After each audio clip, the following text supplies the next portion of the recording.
जब तक ध्येय न पूरा हो तुम्हें आगे बढ़ते जाना है और झरनों से संतोष न करना पूरा सागर पाना है। छोटे शहरों के छोटे उत्सव अब आपकी मंजिल नहीं, सूरज की किरणों की तरह तुम्हें दुनिया में छा जाना है। सूरज की किरणों की तरह तुम्हें दुनिया में छा जाना है। दोस्तों, कई महीनों की मेहनत और हर दिन का ख्वाब कि आखिरकार डीएस केबीएस पीआरटी का पेपर कैसा होगा और पेपर हो चुका, तो सबसे बड़ा सवाल यह है कि पेपर कैसे रहा और उसकी कट ऑफ क्या जाने की संभावना है और कितना नंबर आपका सेफ स्कोर रहेगा। इन सभी प्रश्नों के जवाब वीडियो के अंत तक आपको जरूर मिल जाएंगे। दोस्तों, जो केबीएस पीआरटी का जो प्रश्न था, जो आपके प्रैक्टिस सेट लगा रहे थे, उससे थोड़ा सा डिफरेंट आया। देखो, प्रैक्टिस सेट कोई और बनाता है और एक्चुअल एग्जाम के प्रश्न पेपर कोई और सेट करता है, तो डिफरेंशिएट तो आना ही आना था। तो चलिए देखते हैं दोस्तों, क्या रहा, कैसे रहा मामला। पहले हम रिव्यू देखेंगे, इसके बाद कट ऑफ क्या या सेफ स्कोर क्या हो सकता है, उस पर हम लोग चर्चा करेंगे। दोस्तों, मैं अनुज सिंह टीजीटी हिंदी पर पद पर लगा था। वर्तमान में पीजीटी ग्रेड पे काम कर रहा हूं और कई एग्जाम में सिलेक्ट हुआ हूं और इसके बाद वर्तमान में टीचिंग जॉब पे काम कर रहा हूं।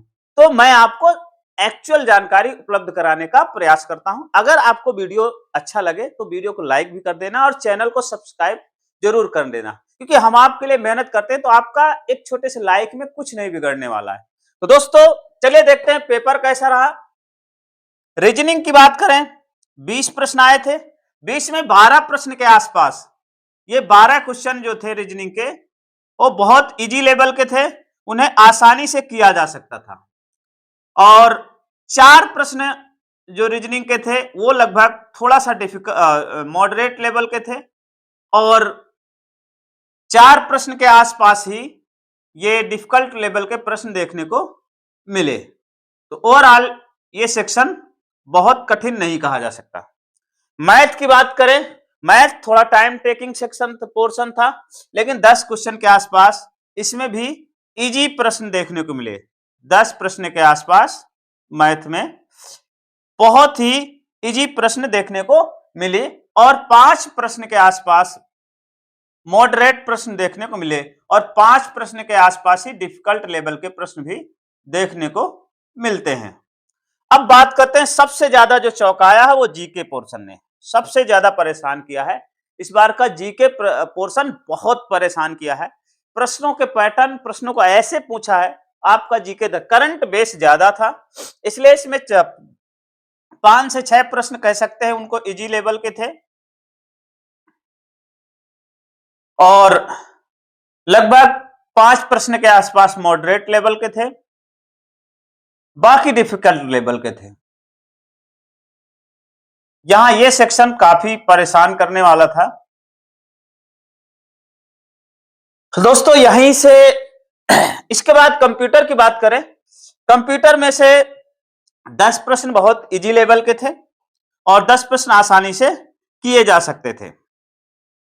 तो ये कंप्यूटर सेक्शन के 10 प्रश्न आपको इजी देखने को मिलेंगे और यहीं 5 प्रश्न के आसपास मॉडरेट देखने को मिला है और 5 प्रश्न ही आपको डिफिकल्ट देखने को मिलेगा। और हिंदी की बात करें, लगभग 8 क्वेश्चन के आसपास इजी प्रश्न थे और 2 क्वेश्चन मॉडरेट लेवल के देखने को मिले 10 क्वेश्चन में। और इंग्लिश में मीडियम लेवल की इंग्लिश थी, 5 इजी देखने को मिला है और लगभग 3 क्वेश्चन मॉडरेट के आसपास थे और 2 क्वेश्चन डिफिकल्ट लेवल के भी देखने को मिले। ओवरऑल दोस्तों, कहा जाए कि पूरा पेपर का लेवल क्या था, तो मॉडरेट टू डिफिकल्ट, बहुत इजी लेवल का प्रश्न नहीं कहा जा सकता था, क्योंकि कई सेक्शंस जैसे जीके वाले सेक्शंस बेहद, तो कंप्यूटर भी अच्छे लेवल का आया था, ऐसा नहीं है बहुत इजी कंप्यूटर नहीं आया था। हिंदी थोड़ा इजी लेवल की आई थी, मैथ टाइम टेकिंग थी लेकिन बहुत कठिन नहीं कह सकते, रीजनिंग बहुत कठिन नहीं कह सकते। अब दोस्तों, अब हम ये जानने का प्रयास करते हैं कि सेफ स्कोर क्या हो सकता है, क्या संभावनाएं हैं। तो हम देखते हैं दोस्तों कि जो सेफ स्कोर इस बात पर निर्भर है, नंबर एक तो पेपर का लेबल ये तो आपने देख ही लिया। और नंबर दो, कैंडिडेट या छात्रों की संख्या। और नंबर तीन, crowd Mars crowd Mars crowd Mars क्या होता है कि एक ऐसा नंबर होता है कि जहां पर मैक्सिमम लोग उसी के आसपास, मान लीजिए 30 नंबर, सब लोग ज्यादातर 80% बच्चे 30 नंबर इसमें ला रहे हैं, इसका मतलब क्राउड मार्क्स 30 हो गया। अब 30 के को जो क्रॉस करेगा उसके ऊपर रहेगा, वही आपका जो है।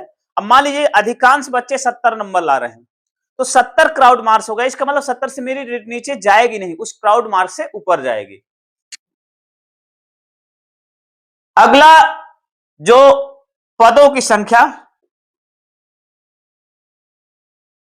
इनका जो है महत्वपूर्ण स्थान होता है। और व्यक्तिगत तैयारी का भी, छात्रों की तैयारी का लेवल इस पर भी निर्भर। कई बार पेपर कठिन होता है लेकिन छात्र भी तैयारी इतना जबरदस्त करते हैं कि वो अपने मार्क्स ज्यादा अप कर लेते हैं। तो दोस्तों देखते हैं सेफ स्कोर क्या हो सकता है और कट ऑफ क्या जा सकती है। दोस्तों जो सेफ स्कोर रहेगा, कट ऑफ कितनी जाने की संभावना टीयर 1 में, तो जनरल की 1191 पोस्ट थी, बहुत जबरदस्त पोस्ट थी, पोस्ट में कमी नहीं है। और इसकी 55 से 60 आपके सही प्रश्न आ रहे हैं, तो आप बिल्कुल सुरक्षित दायरे में हो, आपको अच्छे से तैयारी करनी चाहिए। और ओबीसी की 791 पोस्ट हैं और इसकी संभावना 50 से 55 मार्क्स जिनके हैं उनकी अच्छी कंडीशन है, बहुत अच्छी कंडीशन है। एससी की 439 पोस्ट है, 45 से 50 मार्क्स जिनके हैं बहुत अच्छी कंडीशन में है। और एसटी की बात करें 219 में, जिनके 40 से 45 के बीच है मार्क्स, बहुत अच्छी कंडीशन। ईडब्ल्यूएस की बात करें हम 293 पोस्ट ही, 53 से 57 के बीच कट ऑफ रहने की पूरी संभावना। दोस्तों ये एक अनुमान है, इससे कम भी जा सकती है कट ऑफ, क्योंकि नंबर ऐसे कम भी जा सकती है। तो जिनका नंबर इससे थोड़ा 2-4 नंबर कम भी है तो उसे घबराने की जरूरत नहीं। स्पेशल एजुकेशन वाले ध्यान दें, इससे 2-3-4-5 नंबर हर कैटेगरी वाइज कम कर लें, क्योंकि स्पेशल एजुकेशन की थोड़ा सा कम जाएगी मेरिट, क्योंकि 202 जनरल की पोस्ट हैं और 133 पोस्ट ओबीसी के हैं, 74 एससी के हैं और एसटी के। इस प्रकार थोड़ा सा 2-2-3-3 मार्क्स इसी से कम हो जाएगा। ध्यान ये रखें, जिनका इतना मार्क्स है बहुत अच्छी कंडीशन है, इसमें कम भी मार्क्स हैं, घबराना नहीं, क्योंकि जब तक रिजल्ट नहीं आता है तब तक कुछ भी हो सकता है। ये ऐसा अनुमान है कि यहाँ के आसपास रहने पेपर को लेबल, क्योंकि हालांकि जीके ने बहुत रुलाया है, ये एक बड़ी समस्या हो सकती है। अतः आप जो है इस दायरे में हैं। हाँ, आप अपने मार्क्स कमेंट जरूर करें ताकि सभी लोगों को एक अच्छा सा अनुमान हो सके। कमेंट करिए कि कितने मार्क्स आपके सही बन रहे हैं, इससे हमें क्या पता चल जाएगा, एक क्राउड मार्क्स पता चल जाएगा। जिसका 40 नंबर है, 30 नंबर है, वो घबराए नहीं, उनको भी कमेंट करना है। 40, 30, 50, 60 ये सभी मार्क्स वाले कमेंट जरूर करना है। और अपने नंबर बताने का मतलब आपका कोई इंसल्ट नहीं होता है। आप कमेंट करिए, अपने सवाल पूछिए, अपनी समस्याएं रखिए, हम आपकी समस्याओं का समाधान जरूर करेंगे। दोस्तों वीडियो देखने के लिए आपको बहुत बहुत धन्यवाद। मिलते हैं नेक्स्ट वीडियो में, तब तक के लिए जय हिंद, जय भारत। मस्त रहें, स्वस्थ रहें और तंदुरुस्त रहें।